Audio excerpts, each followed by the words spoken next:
Salam sejahtera, Tok Sud. Aku datang dengan hasrat baik. Aku ingin membeli kampung ini untuk dijadikan pelabuhan perdaganganku. Aku sanggup membayar harga yang tinggi. Nakhoda Latih, kampung ini bukan sekadar tanah, tetapi warisan nenek moyang kami. Jika kau benar-benar mahu membelinya, kau perlu memenuhi syarat yang aku tetapkan. Apakah syaratnya, Tok Sud? Katakanlah, aku pasti boleh memenuhinya.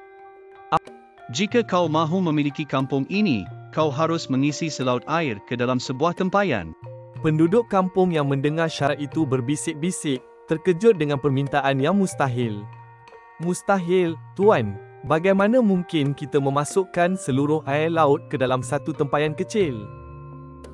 Syarat ini tidak masuk akal, Tok Sud. Bagaimana mungkin aku dapat melakukannya? Jika engkau tamak ingin memiliki seluruh kampung ini, engkau juga harus bersedia menerima cabaran yang besar.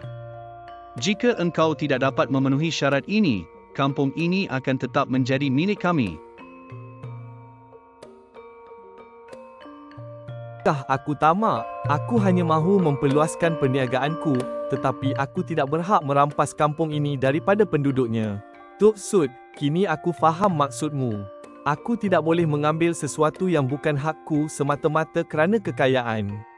Aku menarik balik permintaanku dan menghormati hak penduduk kampung ini. Bagus, Nakhoda Latih. Kekayaan bukanlah segala-galanya. Sikap tamak boleh merosakkan seseorang. Bersyukurlah dengan apa yang kau ada dan berdaganglah dengan jujur. Begitulah kisah Nakhoda Latih. Ia mengajar kita bahawa harta benda bukanlah segala-galanya. Tamak boleh membawa padah, dan kejujuran serta keinsafan lebih bernilai daripada kekayaan duniawi.